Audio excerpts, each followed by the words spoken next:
All right. Okay. Are you all set? Yep. Okay. So hello. Good, Hello. good to meet you. You too, Cassandra. Yes. So for anyone who doesn't know, this is Lucky Lynx, and I'm Cassandra. We don't really know each other. This is like an internet meeting type of thing. Yeah, actually, yeah, this is the first time we've spoken. I Yeah. mean, we chatted a little bit, but that's it. Yes. Yeah.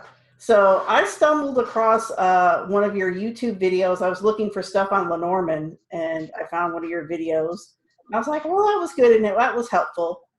And what struck me about you is that I feel like you're talking to readers. I don't know if you feel like you're talking to readers, but I feel like you're talking to readers, and that was really refreshing for me.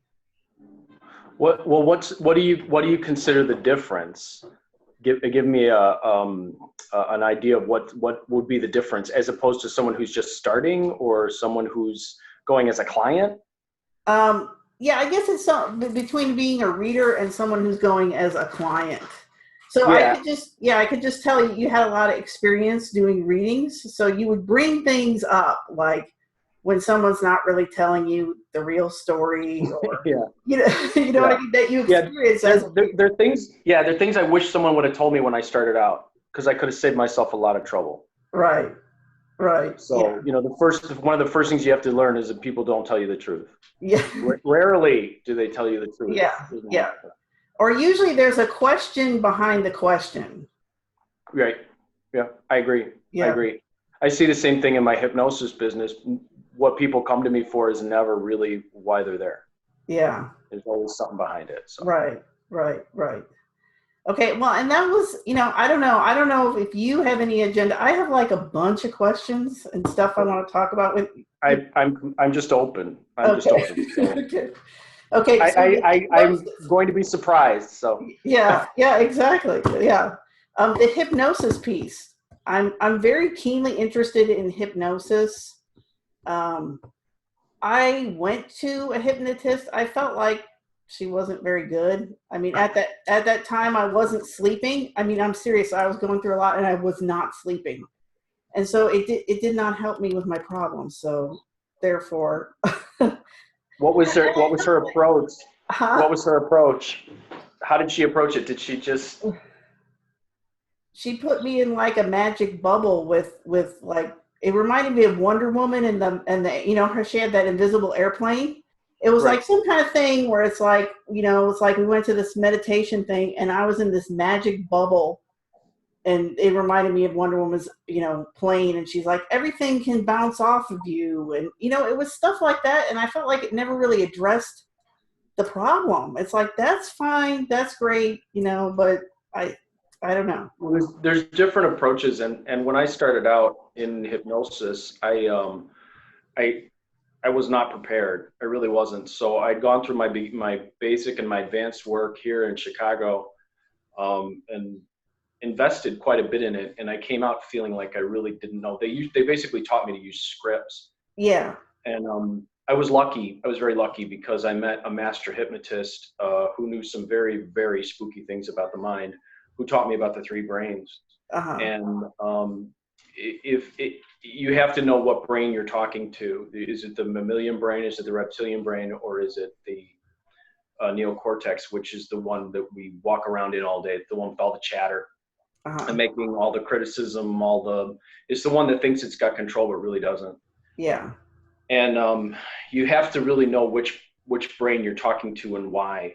So basically, what they taught us to do in school was to bore people into a state of relaxation, which may or may not be actually a deep hypnotic trance. You don't necessarily need a deep hypnotic trance too. That's the other thing too, is that people are always wondering about. Sometimes you can hypnotize someone. I hypnotized my sister once at dinner between the egg rolls and Yeah.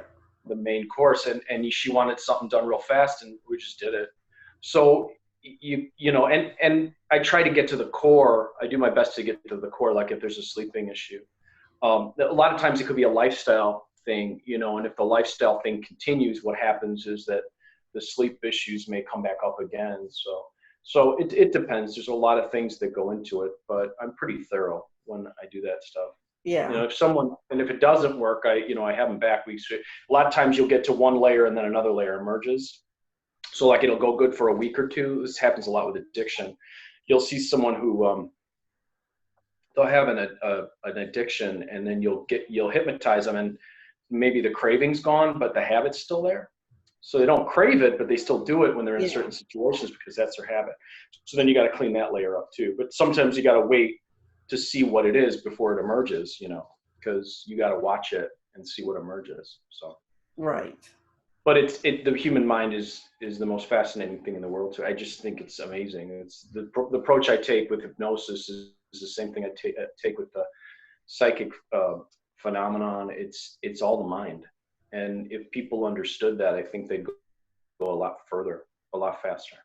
Right. So that was my next question is like, what do you think the connection is between like the intuitive arts and, the subconscious mind, hypnosis, beliefs, thought patterns, like, is there a connection? Like, can you connect with cards to the subconscious mind, or how do you?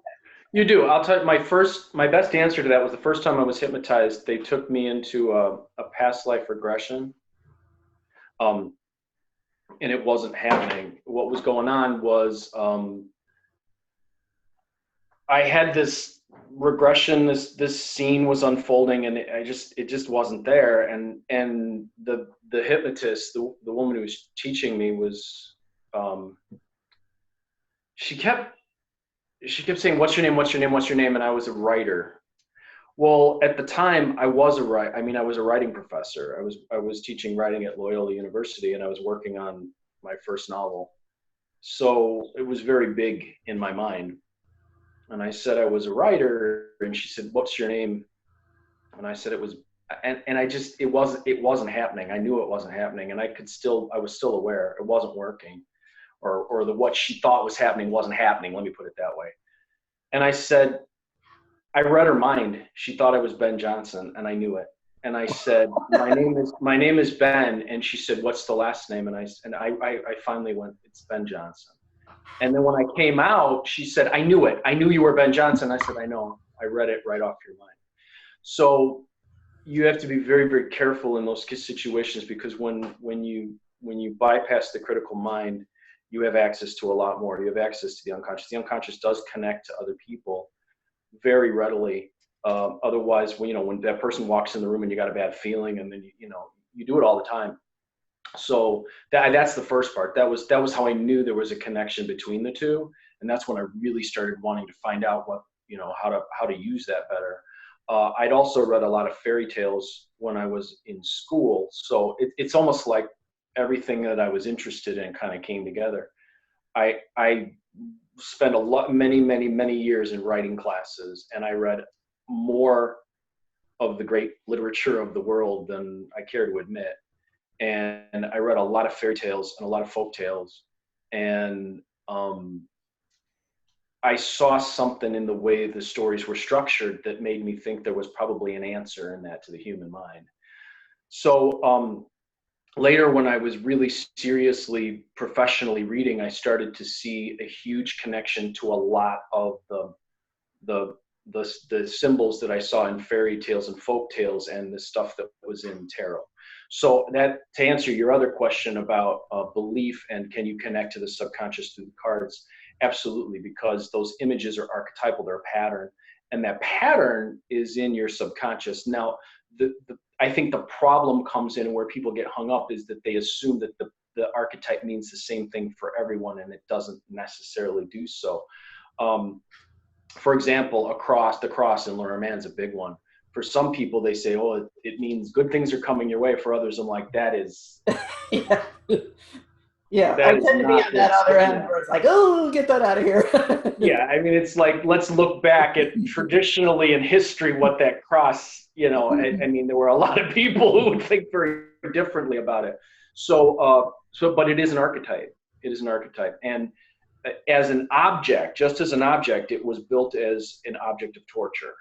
So, what's an anchor was built as an object to anchor, to provide stability to keep it from moving. Um, um, a letter is a form of communication. There's an archetypal energy to it. So it would be like an action to it. There's an archetypal subject. There's an archetypal object to it. That brings in my background in writing as well. I always look at it. Is it an object? Is it a verb? Is it a subject? And then that tells me a lot more about what's going on.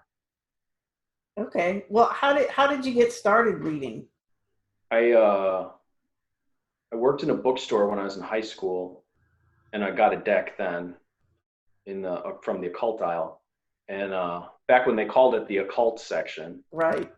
And I played around with it, and then I got a couple actually after that. I played around with them. I was interested in them. My friends and I would read with them. When I was in high school too, a friend of mine had a Ouija board, and he pulled it out one day at a party, and we were on it, and I was fascinated by it. I was the one that started talking. I just seemed to fall into that role. And then while I was teaching, I got really, really serious about studying the tarot, and I just fell into it. I was leaving teaching because I couldn't take it anymore. It was just driving me crazy. And there was a fire in my house, and I ended up staying in a hotel while they fixed the fire, the damage from the fire. And it was in this little town, locally, a little suburban town, a little kind of like Main Street town, a little suburb around here in Chicago. And I went in to take a look, and the guy asked me if I could do readings. And the person I was with at the time said, "Yeah, he's very good. He's have him read you." So I read him, and he gave me a job. It was right as I was, quitting teaching. So Wow. it just sort of happened. And then every time after that, I tried to get out of it. I came back in more full force. So it's one of those things. It was just easy every time. Every time I wanted to just say, okay, I'm going to do something else. No, I'd end up back in it. So which told me something about that. If it's easy for you, it's probably closer aligned to what you are than if it's difficult. And if you're struggling against it, I mean, I don't mean that you can't learn new things. Like, there's some people who struggle at an art out there or an instrument. That doesn't mean they won't be brilliant someday. Yeah. But it just seemed like I studied very hard. I'd learned a lot about the cards. I filled more notebooks than I care to ever admit. I ended up burning them, and there was a pile in my backyard that was so big of just notes on what I'd observed in the tarot. Wow.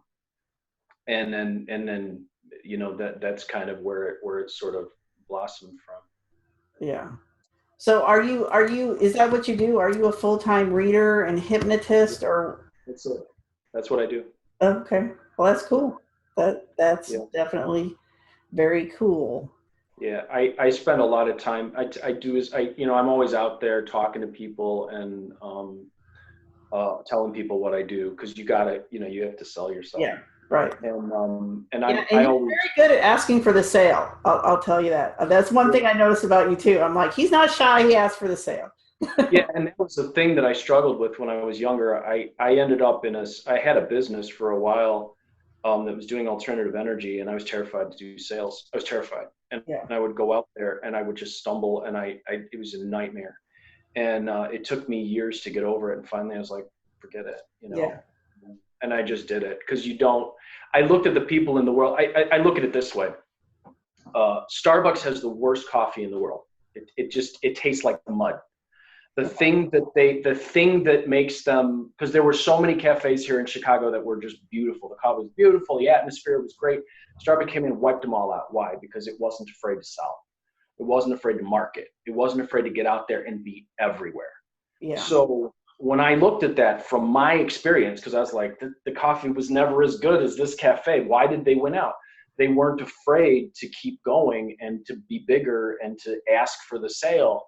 And I learned something about it. An idea that's only a brilliant idea that has nothing backing it and has no energy behind it and doesn't go out and ask for the sale will never get anywhere. But the mediocre idea that does will get much further. And that was a really good example. Yeah, so that is a good example. Yeah. Okay. Well, let's talk about. I bought your Go Ask Alice die oracle, and I wanted to show you. I'm painting it. Oh, excellent! That looks wonderful. That looks wonderful. That's one of the reasons why that looks great. I love that. You made it black. It's awesome. Yeah. Well, that was one of the reasons. Eyes. I can't see it without the contrast. That's okay, and that's why I left it blank, because I figured some people might like to customize it. And then the other reason I left it blank was personally, I get flashes of color and other textures clairvoyantly. So, and it was one of the things I hated about tarot. I'll never forget. I was the first time it happened. I was reading at it was a big event, and there was a lot of people, and there was a card with a woman on it, and I'm like, this is a dude, though. This is a man. This is not a woman, it's a man. But it was on the card, it pictured a woman. And the colors on the cards always change for me, and it's like, that's not the right color. So people are like, well, look at the color. And there's so many books that say, well, this color represents this and this and this, and this is what the card means because of the colors, but that limits you. Right. So with this, I left them open so that if someone got a flash of another color, it would work for them, and it would help them to actually develop those abilities. But if, like you, if they said, hey, look, I want to customize it, then, and a lot of people have done some really cool things with them, which is just wonderful to see, because then it's theirs. It's really theirs. Yes, exactly. Yeah, I created my own tarot deck, and so I used Creative Commons images, and I released it to the Creative Commons. So it's that same thing. It's when you do it yourself, then you really connect to it. Yeah. The first one I did was that Lenormand deck, and I learned things about it because I'd been using one for years. And when I made it my own, I was like, wow, I learned so much more. So, right. But I've always been that way. I like to do things myself to see from experience what it is. Then I can speak from experience. And I learned that when I was teaching. There were so many professors there. I remember I ended up at an art school in Chicago that swore that all of the professors had been published. They were all working authors, so they were going to help us all be working authors. And then I realized that that most of them had been published in the school journal. That was their big publishing credit. Right. So they created a school journal. They were all published in it, listed as their publishing credits, and none of them were speaking from experience. They had no idea. And I remember I was in a class one day, and there was a story that I'd written, and I just rewrote it. And I finally said, look, if I give this to the class, because I was going to turn it in the next day, and I'm like, if I do this, they're going to like tell me to rewrite it and all this stuff. And I put it in an envelope. I mailed it to a magazine. So a couple weeks later, he read it. They brought it out in class, and they were all critiquing it. And they're like, well, you're going to have to do this, this, and this to it before you submit it. And I'm like, I sold it last night. Because the magazine had called me and they bought it, and I'm like, I sold it. Wow. So, and they weren't speaking from experience, and then I was. And I'm like, it was like, well, that doesn't mean it does. I'm like, it kind of does. It means it's done. Yeah.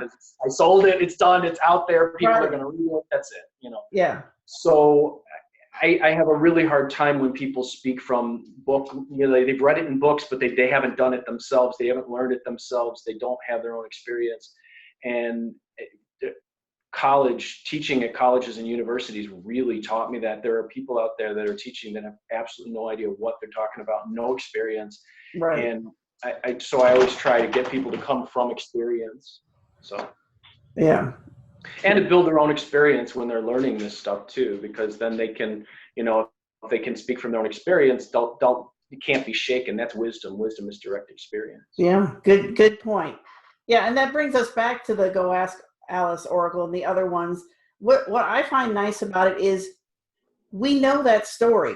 We know those archetypes. Like I said, we already have some connection to it. So it's not like you have to learn this big thing where that's all esoteric and it's like, what does that mean? And it's, what I mean? It's like you've got a baseline to start with.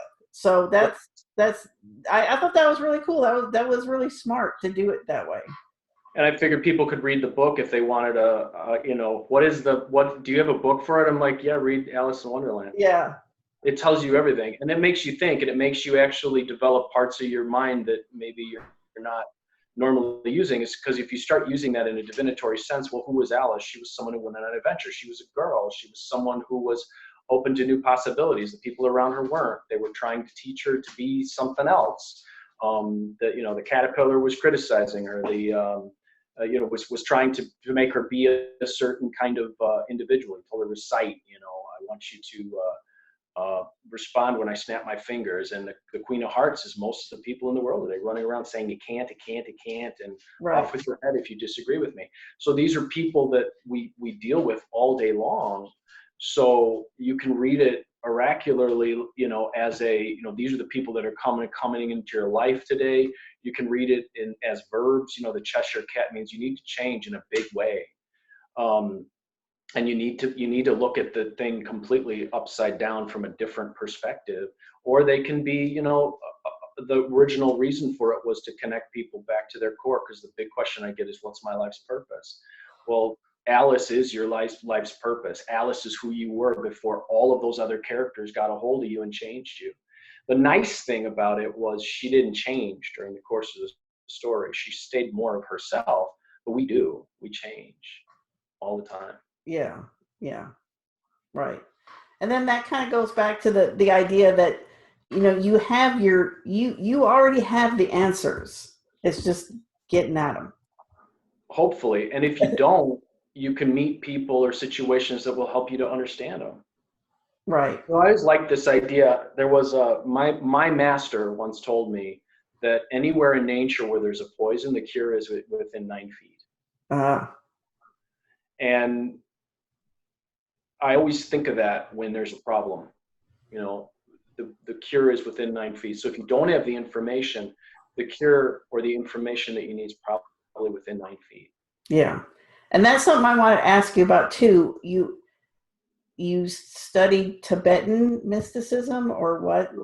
Yeah, I'm a student of a Tibetan Bond master. About 10 years ago, I took vows with him. I was doing readings at an event. He was there in his Lama robes. He is not a Buddhist. He is a Tibetan Bangku. The Bon were the indigenous. It was the indigenous. I don't want to say religion. It was sort of the philosophy / processes that were in place with the indigenous Tibetan people before the Buddhists came up over India and invaded. And I had actually read about them 2 weeks before I met him. And when I did, I said, this is what I'm looking for. This is it. Because I had looked through everything. I had looked I had done researches of the religions all over the world, the philosophies. I read, I was going to be a philosophy major in college for a while. I dropped that. When I started reading the German philosophers, I was like, this is by the time I got to Hume, I'm like, no, thank you. But I said, I read about these Bon, and I'm like, and according to the book, they were extinct, which, again, never believe everything you read in a book. 2 weeks later, I met him, and I was doing readings at an event, and he told me he was a Bangku, and I said, I can't believe it. I just read about the Bon, and I asked him if I could read his palm, and he said yes. And he gave me his palm, and there wasn't a single worry line on it. And I said, I've never seen a hand like this in all the years I've been doing this. How do you do this? And he says, I don't worry much. And I said, can you show me how to do this? And he said, yes. So he gave me a meditation to do that he'd actually given thousands of people over the course of his life. And no one ever does it. And I did it. And I went as far as I could with it. And then he took me on as a student. He said, when you get this result, you'll be ready for the next thing. And then at that point, he started teaching me about chakras and how to manipulate chakras and what chakras really meant and what they were. And there's a lot of erroneous information out there about chakras. And everything that he taught was from direct experience. He was never the kind who said, this is what it is. He'd say, go do this. Yeah. And he wasn't afraid to, crack you over the head either if you were, being, stubborn. But he usually used laughter and the absurdity of the situation. But he took me on as a student then. So, and in the years that I've been with him, I've seen him give that meditation to hundreds of people, and I've only seen a handful of them do it. They won't do it.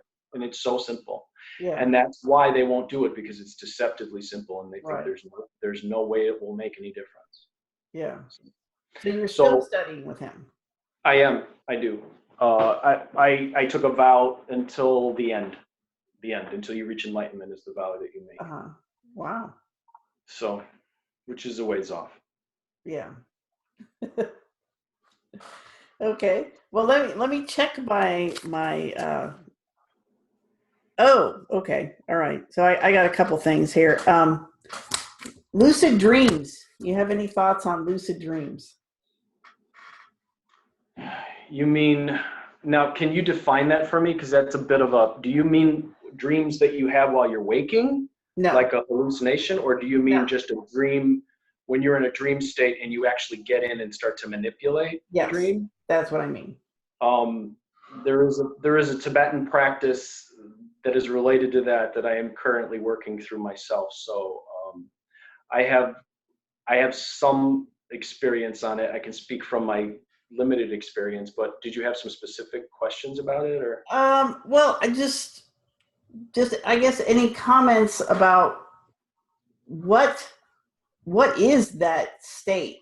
I mean, I've had lucid dreams myself, and I started when I was young with the Carlos Castaneda thing with like I see my hands, I see my hands in the dream, so that still works for me. But it's but once I kind of get in there and it's like, okay, I'm lucid now, it's like I just seem to pop right back out of it. I'm not really able to do anything, and I don't know. I've had bits and pieces where I've been able to talk to dream characters or something like that, but I'm just kind of curious. Is that just I don't know, just a fun and interesting state, or is that anyone being able to, once again, speak with your subconscious or work with your subconscious, or, just your thoughts about what is that? Well, I like you tried the hand thing years and years ago. And the first time I tried the hand thing, the whole dream exploded on me. It turned into a nightmare. I mean, literally turned into a nightmare. The scenery exploded. It was a bizarre experience. I actually got to the point where I could see the hand and it went crazy. So I didn't try it again. I was a little unnerved by it, but then Yeah. years because it got away from me, and I like you, I didn't know what to do with it. The reason that we do it in Bonn is because it is said that a accomplished Bonku, there's levels to it, but a practitioner and a Bonpo that's accomplished, you won't be able to sneak up on them ever, even in their dreams. So well, that makes sense. They are always aware. And from my experience and the times that I've been able to make it work, and this is what I know about dreams. When you're dreaming and you're in REM state and your eyes are shifting, what's happening is they're actually sorting your experiences from the day. So they'll go to the visual quadrant, the auditory quadrant, the kinesthetic quadrant, which is why they're moving around. And they sort all that information out. They're actually sorting it within your subconscious. So when you're going in and you're doing that, what you're doing is that you're actually taking control of your awareness. But the first thing that we're taught in Bonn is to take care of our awareness while we're awake.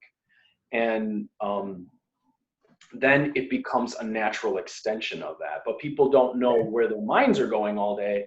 So if you can become in control of your mind, your energy, your chakras, all that stuff, then you can also do this. Now, I first started doing it because I had a horrible sleep junk going on. I was like waking up, freaking out. And so he taught me how to do that, and they all went away. But as for where because we call it sleep yoga. So where the lucid dreaming comes in, I've had mixed experiences with it, and I can't speak from any other authority other than you're getting to a place where you're aware all the time, and nothing can interrupt that. Right. Because in the morning when you wake up, and this was the big experience of it all from my experience, what happens during the night is you're not managing your energy. It's going all over the place, and you wake up in the morning and you're disoriented and you don't know where you are. And something that could have been going really well yesterday suddenly is garbage today, because your energy is completely gone all over the place, and you're in a completely different place yourself. You're a completely different person this next day. So what you want to be able to do is you want to be able to balance that when you wake up. If you can control it during your dreams, during the night, and control your energy during your night, there's no break, and you just maintain calm. So really the ultimate goal is to tame your mind, and anytime you're not in control of what's happening, it can go wherever it wants to go and wreak havoc on your life. Right. Okay. Does that answer the question? Yes. Yeah. As for how to do it better from where you're coming from, I don't have an answer to that particular one. But I would say, practice and see what you can get out of it, because it sounds like you've had some success in being aware while you're asleep. Right. So I would just keep practicing it if I were you. Yeah. Okay. All right. Cool. Okay. All right. Another question I wanted to ask about, in reading, I guess, tarot in particular, I'm still kind of learning Lenormand, but in tarot, are you able to predict time periods? Like when people ask when is something going to happen? I always have a real hard time with that. I'll tell people, I'm going to take a stab at it, but, don't take it with I go with my intuition on it. I know what you're saying. I say this. That depends on how quickly you get to this next point, this next point, and this next point. Because what I've watched people is, that makes sense. They can speed it up or slow it down depending upon what it is. So for example, just you telling them that this is coming could speed it up for them. Right. So I always tell people, watch this stuff for the next 2 years when I do a reading for them, because people always come to me and they say, I didn't think it was going to come true. I had a client the other day, first time I met her, was at a party. There was a deck of playing cards on the table. I just started throwing them because it was a really bad party and I was very bored. And she came to me, she said, everything you said came true, but it took 2 years. But she goes, but it all came true. Now, had she realized what she needed to realize about that relationship sooner from the reading, it probably would have been a couple of months. Right. But or you can delay it too by not. Or make it not happen at all. Yeah. You can completely change it too. Because, I'll get things and I'm like, no, that's not going to happen. I'm not going there. So time, is not. And the other thing too is that time, we think time is real, and it really is more fluid than we think it is. So I'll say, look, it feels like this is coming within the next 6 months, the next year, something like that. I had someone I just read her again. I read her a year ago. Everything happened over that year. And now we did it again. And I said, look, this feels like it's until August. So I've always just had I feel like this is when it's going to come in. And then usually that's the way it works for me. And I know people use more mechanistic approach, numbers or whatever, like in the Lenormand, they'll use like numbers and stuff like that. But, even with Lenormand, if I'm doing a grand tableau, I'll be like, okay, well, this happened up to here because this is where the person is. How long did that take? And then I'll judge by that. I got you. Column is maybe a month or 2 months, and then that's where I get a sense. So, I mean, like you, I sort of feel it. I go, well, this is where it feels it's coming from. Now you can speed it up or slow it down. Sometimes it's dead certain. My ex, I said his mind was all over the place and he had broken his vows and, it was just, and I said, you're going to be dead in a year. I mean, if you don't change your mind and where your mind's coming from, you're going to die in a year. And he was like, never going to have that. He was dead in a year. Wow. And no one knew why. And I was like, told you. I mean, he'd seen me do it for years, and then he just completely dismissed it. And there just comes a point where, I was like, and it was a year. I'm like, I know it's a year. I know this is a year. Yeah. So, and I warned him, and I really warned him, but he got real mean about it. And I was like, and I was like, look, I've got this information and I know it can help you. And he got real mean about it, but it was a year. And 1 year later, he dropped dead. So. Yeah. Yeah. Well, I heard somebody say once that it's like the easiest people to read are the people that are very unconscious and not like participating in their life, so to speak, because it's laid out and it's like they're gonna do it. It's the people that are actually kind of, in a sense, taking life by the horns, and you know what I mean, and trying to like ride the wave and move it. Those are actually harder to predict for because they're participating in it more. So it's harder to tell where it might go. I think in my experience with those different kinds of, and I know what you're saying, because there are people that'll just step into every you lay it out and they'll step into each step and Yeah. it'll happen exactly as that is. The other ones are actually the readings I like to do more because they're more dynamic and they're more fun. And Yeah. usually those people are like, I want this to be the outcome. How do I get it? Right. And that's the way we approach it. And those are much more interesting because those people I know are going to be a success. Yeah. And because I go, if you do this, this, and this, because they are taking their life by the horns, as you said. And you go, hey, if you do this, this, and this, and that's why I do relationship. I like to do relationship readings like that. And I go, look, this is you. This is what's going on with you. This is what's going on with you. And then I get them both to see where the other person's coming from, usually in their subconscious as well. And they'll go, oh my gosh, I didn't know why you were doing that. And the other person will Yeah. go, oh my God, that explains that. And I go, okay, now that you know where the other person is coming from, are you willing to make a contract? Because it's a contract. Yeah. And I'll see what they say. And like, for the first thing I'll say is, do you feel that that's compatible? Do you feel those two things are compatible? And if they go, yes, and I go, okay, then we have to make a contract. The first part of the contract is you have to agree to laugh.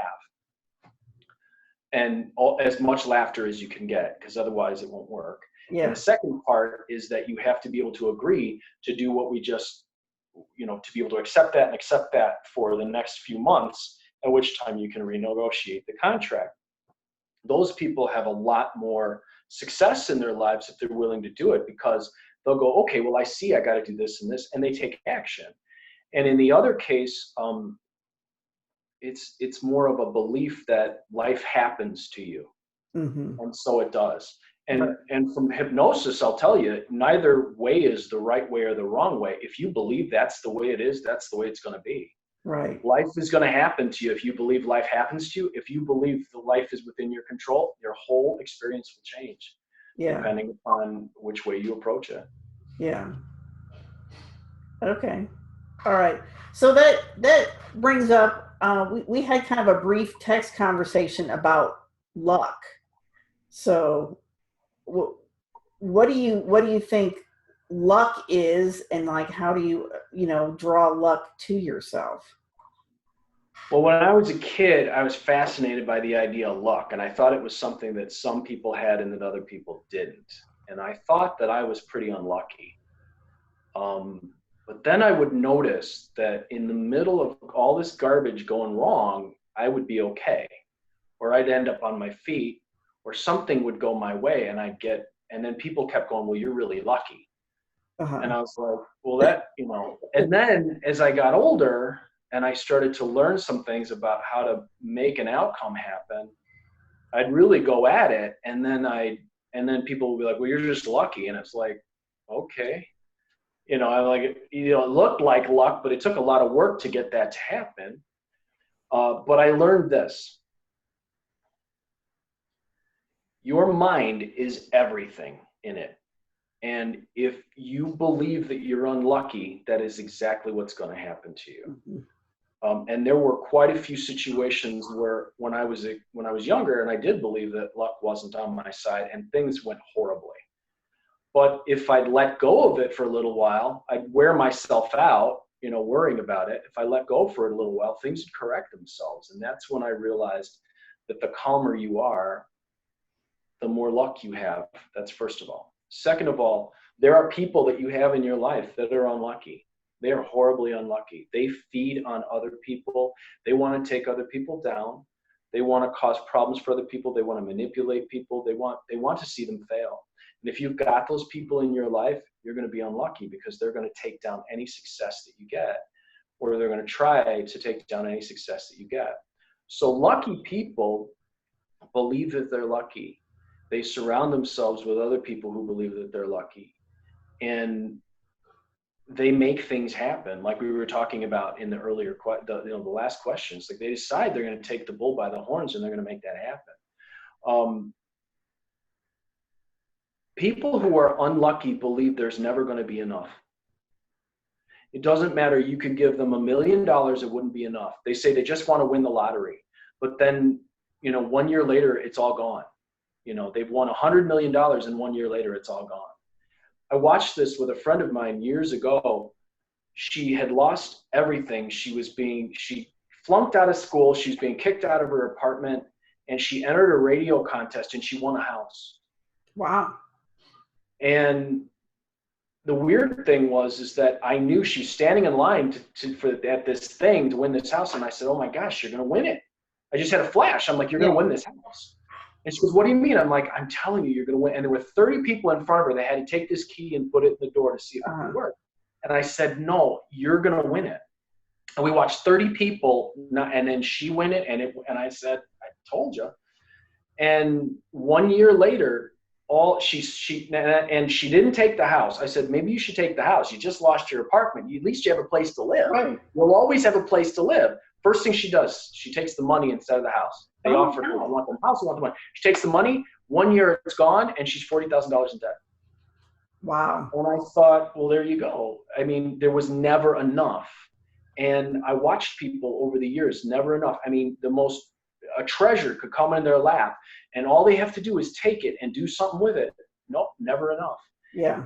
And they're never right in their own head about there being enough. They're never right in their own head. And they create their own bad luck, because whatever blessing thing, wonderful thing comes their way, whatever opportunity comes their way, they don't see it. And when I was studying hypnosis, this was the other thing that taught me about it. When I was studying hypnosis, I heard a story about people who believed that, they were more likely to spot opportunities, who believed that there were opportunities out there for them. And they were open to the possibility of at any moment an opportunity coming. Those people could spot money like on the ground that other people would miss. And I was like, okay, maybe. And then it happened to me. I was in a mall here in Chicago. It was a huge place. It was a whole lot of people were around me. Someone dropped 220s, and I didn't see who it was. They just fell in front of me. And the person I was with, he was one of those people who was like, there was never enough. And I picked him up, and I went, does someone have, and people are bumping into me, and I'm like, fine. So I put them in my pocket. Yeah. Because no one they didn't notice they dropped it. No one else saw them. It was like they were completely blind to it. Yeah. And the person I was with was like, where did that come from? And he goes, you're just lucky. Same thing happened to he and I. We were walking down the street one day, and I picked up $200 in a roll on the street. And I'm like, and he goes, and he stepped on it as he walked past it. And I'm like, he missed it. So people who are lucky, they stay open to luck, and they know that there's possibility, and they know that there's enough. And when they get it, they use it for things that help them get luckier. So for example, what's that phrase? What's that saying? It's like poor people or unlucky people or poor people, they plan for Saturday night. Wealthy people plan for 7 generations. Right, yeah. So lucky people tend to be the people who plan for a bigger thing in the world. They want to make a bigger impact in the world. They want to leave something bigger behind. And when you do that, you create a space for more to come in and help build that. You'll find the people, the resources, the opportunities. But you got to genuinely really want to do something of value that's much bigger, and not just, something really, really tiny. Yeah. So, and those people who, they're like, oh my God, I just got $500. I better go get a new tattoo, And you're like, or you could have invested in something that would have given you an opportunity. And I don't believe it. It's like, you've always got a way. So when I was teaching and I had nothing, I invested $15 in a tarot deck and turned it into more, because I used the tool to get me other resources, and then I would build from there. So, and I don't want to hear that. It's like, well, I can't afford this. If you invest in something and create the space for something new to come in, it'll fill itself up. If you trust that it's going to fill itself up. And if you're not going, okay, I'm going to take whatever I get and, get a new tattoo, get drunk, get, whatever it is. If you invest in destroying yourself or self-centered stuff, your luck will be like this big. If you invest in bigger stuff, it'll be much bigger. Yeah. So you got to stay open. You got to have a bigger vision, and you got to want to leave something of value behind. I think those are kind of the keys to luck. Yeah. Okay. Well, that brings me to something else you said once in one of your videos, like you were talking about, I guess it was about how to ask good questions. And you were talking about how a lot of people will focus on their problems, So like you said, if you have a spot on your hand and you keep looking at that spot, that's all you can see is that spot. If you don't look up and see something bigger, it's just, everything is that spot on your hand. Yeah. So my question is like, what kind of questions can we be asking along the way that help, expand that vision and bring that luck? Whether it's just I'm walking down the street and I'm asking myself that question, or I'm asking the cards that question. Well, you can say, what legacy do I want to leave behind? How do I want to affect people? How many people do I want to affect? Why am I here? Why is there suffering? Do the things that are in place, the powers that are in place, the systems in place really uplift me? Is working a job I hate and being a slave to it really all there is? What other things do I need to know? Who am I at my core really? These are some of the questions I think that, when I was a kid, I couldn't understand why people accepted suffering so easily. Yeah. There were so many of the religions were like, we're here to suffer. I'm like, why? Yeah. Why? I hate phrases like no pain, no gain. That's bullshit. That's bullshit. You can have gain on top of gain. You may have a conflict in between, but that doesn't mean it has to be painful. You know what you're doing, you can manage the conflict and have another victory. So, why can't we have victories? Why do we have to take no for an answer? Why do we have to accept, that a small number of people have control of all the resources in the world? Why do we have to accept their medical system, which keeps us dumb and keeps us feeling this big and says, you will do what I say, it happens to happen to your body? Why do we have to accept, the education? Are people lying to us? These are questions that can unlock a whole lot for you. But people don't ask them because they're uncomfortable about what they get as the answers. And if you're honest and you're really good at what you're doing, the cards will show you. The first time that really happened, it was 9/11, and I threw the cards while the buildings were being hit, because I was sitting there I threw the cards while they were being hit, and I said, what's going to happen with this? I thought, are we going to war? What's going to happen? And the cards said that we would benefit from it. We would use it to our advantage. And I couldn't believe, I said, I must be reading this wrong. And for years after that, I started to see it, and I went, unbelievable. Yeah. That started me asking some spooky questions then. It's like, well, what's really going on in the world? And I saw it when I was teaching. They weren't teaching to empower people. There were things they could be showing people how to do that they didn't want to show people how to do. There were some individuals in the 70s, a man named Laznov in the 70s in Russia did some things with education that would have just blown the lid off of what we were doing here. Yeah. But no one wanted to apply it because people would be empowered. Why? Why don't people want us to be empowered? What do they have to gain by keeping us down? What do we have? What are we getting out of keeping ourselves down? So then another question, okay, this pain, what am I getting out of this pain? And be honest when you read it, yeah. What am I getting from this? Right. Because there are times when we will feed on a situation, in a painful situation, and go over it again and again and again, because that's like all we've got going in our lives. Yeah. So, asking questions like that, they're not easy, but they really can lead you to some real awareness and real liberation from the things that people claim they want to break the shackles from. Okay. Yeah, definitely, definitely. Yeah, I'm with you with the school system. It's just very frustrating. It, I mean, my son is in high school and they're not teaching him jack shit.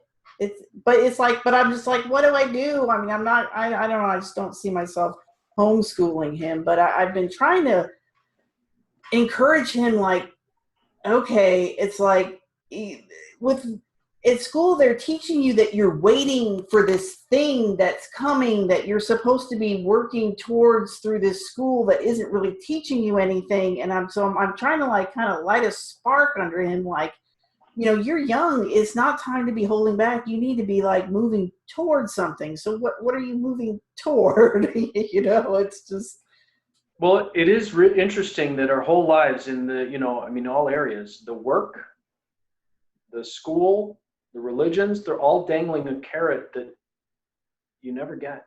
I know. That's what I've been trying to tell him. I'm like, dude, listen to me. How would you, and where's his experience? I mean, he's in a place right now where, how old is he? 16? 15. 15. So he's in a place where he's moving towards that next phase in development where he's going to be trying to make a shift between childhood and adulthood, and he just wants to make that shift, and it's super scary for him. But he has no experience to draw from at this point to be able to apply what it is that you're telling him that is very, very true, but he can't understand that. So unfortunately, what's happening in the schools is that they're reinforcing that again and again and again. I know. And there's social proof all around them. I know. I see it like coming through on him, and I'm just like, oh my god! It's like they just teach them whatever's in the teaks, and the objectives, and then they let them play on their phones, and I'm just like, oh my god! It's like, why aren't you? So that's a good question. So now the question that I would ask is, why are they doing this? What is the greater agenda? And the cards will be very, very specific in that. Yeah. They'll tell you. So those are the kinds of questions that, we should be asking just in general. Yeah. In right. general, yeah. So I mean, and if you really want to your blood to turn cold, read a book called The Leipzig Connection, about a man named Wilhelm Wundt and the Leipzig University in the 19th century, and how our educational system came into being. Yeah. And there was when I was teaching, there was something really wrong with it, and I just didn't know what. And finally, when I found the information that was in that book, is the best book on education I've ever read, and I found out what was going on. It was horrifying. Yeah. What is that called again? The Leipzig Connection. I believe it's Leipzig.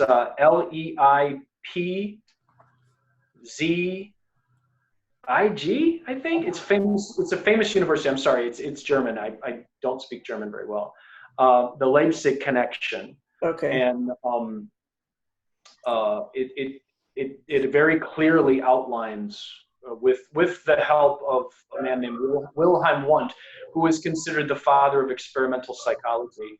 And psychology right now, and as a hypnotist, it's very interesting, because I have people who could come to me who've been in therapy for like 8-9 years and it's not working, and they come to me for a few sessions and we get things changing, and it just shocks me that they were dangling this carrot for 8 years that the client never got. Or people who are in relationships where someone's manipulating the other person and there's a carrot being dangled. Yeah.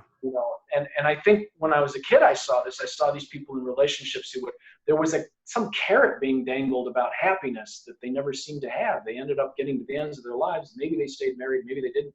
And then they die, and you wondered, what did they do? What was their life for?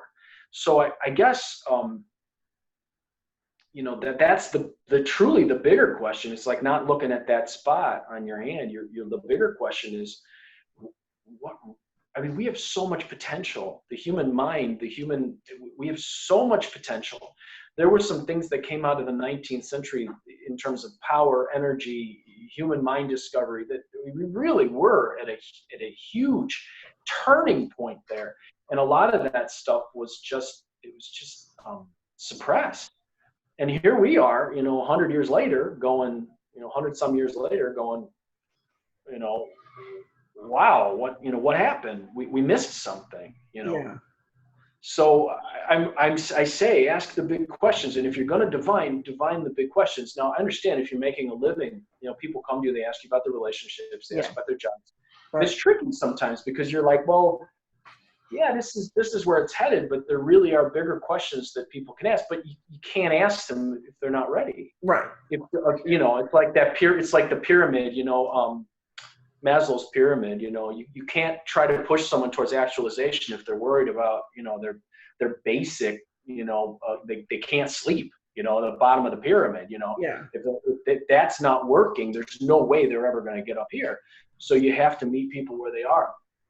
But meanwhile, in those moments of calm, when you're feeling better, where you're questioning something, where you're like, hey, I really want to look at the bigger picture.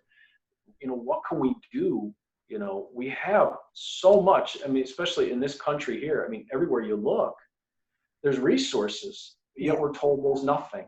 Why? Why are we told? I mean, everywhere you look, there's resources. Yeah. Why are we told there's nothing? So. Yeah. And with the educational system, going back to that again, there's no reason for it. We have so much at our disposal to be able to teach people to be so much more. Yeah. And it's frustrating. It really is. Yeah. Well, and I had a brief stint teaching K through 12 recently. I was trying to get alternatively certified, which I put off for years and years. But then I was like, okay, I'm going to try it. Well, I ended up at this charter school. And oh my God, this school, I mean, it's like, I couldn't believe it. I felt like I was in a third world country. We didn't have a library. We didn't have a nurse. We didn't have intercoms in the rooms. We didn't have books. I mean, we didn't have chairs that were comfortable to sit in. They were like these broken plastic chairs with like these bolts sticking up and poking the kids in the butt and all this stuff. And it was just like, what is going on here? I mean, we can't figure out how. I mean, I had kids that were sick in my class. Parents wouldn't come pick them up, and I can understand that. They're at work. They don't want to take off work.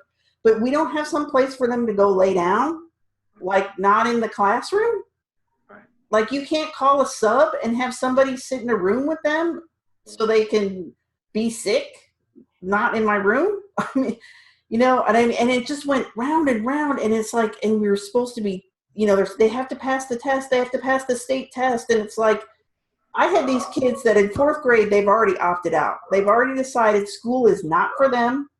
They don't want anything to do with it. They're not good at it. I mean, you know what I mean? And I was like, I was not equipped. And they gave me no resources. And I'm like, is this what our education system is coming to? I mean, seriously, this is scary. I'm very concerned. It's alarming because these kids are going to grow up, and what are they going to do? You know what I mean? What are they going to do? So the question is, why are we allowing it? Yeah. Because we have a say in it, and it's up to us. And everyone says I can't, but then I love that old saying, every stone in an avalanche pleads not guilty. Yeah. Every single one of us has a say in it or not. Yeah. So. Yeah. Yeah. I don't know, but yeah, I know. Cause that's what I feel like a hypocrite. Cause like I said, I don't agree with it, but I have my son in the public school system, but I'm just kind of like, well, what else do I do? That's where people are at. So now if you got cognitive dissonance over that, how easy is it to maybe sell you something to ease your guilt? Or, I mean, yeah. And the reason I say this is because I do hypnosis. I know how the mind works, and I can see what they're doing to people, and it's pretty scary. Yeah. So, people are in a constant state. They're not feeling well. The food's not good for them. The water's not good for them. The air is all polluted. They're in a constant state of grief or guilt or shame, and they're very easy to manipulate. They're not sleeping. Yeah. And it's very easy to get them to, here, buy this, do that, and Yeah. people always say, well, what goal would they, what do you mean, what goal would they have for trying to, to do that to us? I think people are very aware that it's a shell game. that they've been thrown into. And it's like these the fourth graders who are opting out of education. They know it's a shell game. They know they can't win, right. which tells you how incredibly intelligent they are at that age. Yeah. What's the point? I can't win anyway. Right. So exactly. Yeah. Yeah. Craziness. Oh, okay. Well, I have one other question. It's like on a completely different subject. You have an Etsy store. You've got cards. You've got things in your Etsy store. Where are you getting your cards printed, or who's doing that? Oh, I have Because I've been curious about other people that make their own decks. I'm like, well, where do you? I got my deck printed in Austin. And I had to go up there, and it was kind of a big hassle. I just wondered how. No, there was an online service. I was actually when I did it, someone in a Lenore Man group had made his own deck, and I said, "Hey, where'd you get it printed?" And I Googled it. I think it's like makeplayingcards.com or one of those places. There's a bunch of them. They'll make them for you. You upload it all, and they'll have it sent out. So they do it for you. They have it sent out. That's why I do them one at a time, custom for people. So I just send it to them, and then they send it, and then it saves. So it's an on-demand thing. Yeah. Yeah. I mean, you can get them all done at once. I did that with a book years ago, and I did a book on graveyards years ago in Chicago, and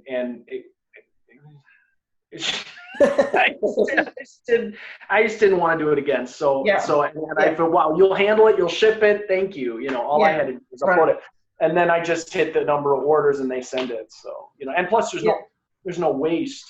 Yeah. Right. So okay. Yeah. Okay. Good to know. All right.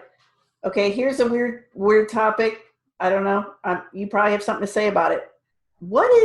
Okay, I think I know what this is, but I'm not sure. It's like people are talking about ascension and ascension symptoms. Now, the way this strikes me, the way it hit me, and I don't know, maybe I just don't know enough about it, is it sounds kind of like a Judeo-Christian thing that kind of got morphed into something else. Because the way I'm seeing people talk about it is they're like, oh, it's like our energy it's ascending, and it's like we're ascending to heaven, but they don't say heaven, but it's like we're ascending to this higher state, which could be, it could be heaven. I don't know. And I don't know. I'm just curious what you have to say. What is that? Well, all right. I'll say a couple of things. The Tibetans, thousands of years ago, predicted this as the time of tears. There was a very old prediction, and they called this time we're living in the time of tears. That's the first thing.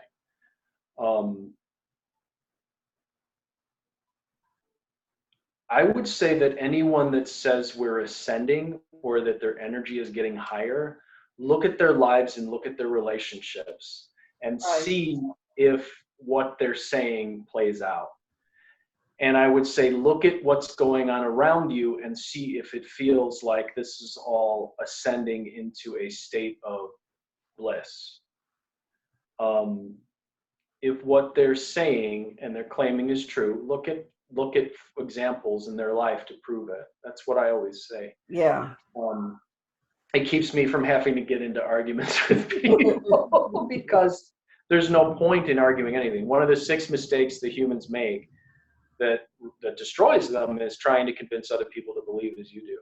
Yeah. So when someone comes to me and makes a very strong claim like that, or like the rapture, which it sounds very similar to the rapture, which was supposed to happen a while ago, and or maybe it's still. I'm sure there's been multiple times that it's supposed to have happened. Wait a minute, you're in Texas, right? So you probably hear the rapture a lot. People talking about the rapture a lot, don't you? Well, I don't run in those circles, no. I was down there once and I heard people talking about it. Really? So, and I was in Dallas. So. Okay, well, see, that's more Bible Belt. I'm in San Antonio, so the Bible Belt's further north. No, and I wasn't anywhere near. No, I went to Waco, Dallas, and Austin. Okay. But anyway, it sounds a lot like the rapture to me, and right. That's and I think that's. I think that's why you find the connection, because I agree. It does kind of sound a lot like it. Um, and I you know, I think someone's running a game on them.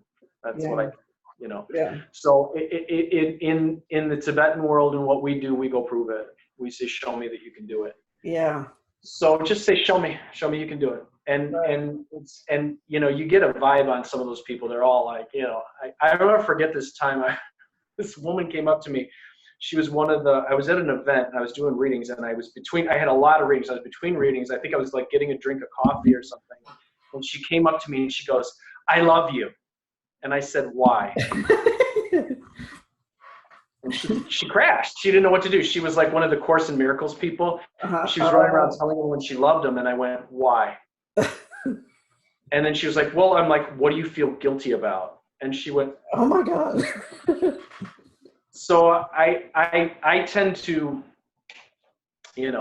like to play with those people. The people who tell me that the rapture is coming, I always tell them that Jesus already came, but he left them behind. And maybe, Oh my. I have very little patience for people telling me all their great spiritual beliefs if they're not doing something in this space that's actually making a difference. Yeah. We have so much that needs to be done here. And, what is it that you're doing to make this? And it's that all of the religions. I mean, it doesn't matter read their books, read the Quran, read the Bible, read the Buddhist text. It's like all about the future. A lot of the Buddhist stuff, they say it's about now, but still it's about future lives, and the future lives, in 17 lives, in 100 lives, I'm going to become enlightened. It's all about something future out there. Nothing's about now. And it's like, why are you waiting? Oh, well, I'll suffer now, and at the end, something will kiss me on the forehead, and everything will be all right. Well, there was a story in the Bible about the talents, right? That the man, the landowner gave both of his servants some money, right? One buried it in the ground, and one went out and invested it, right?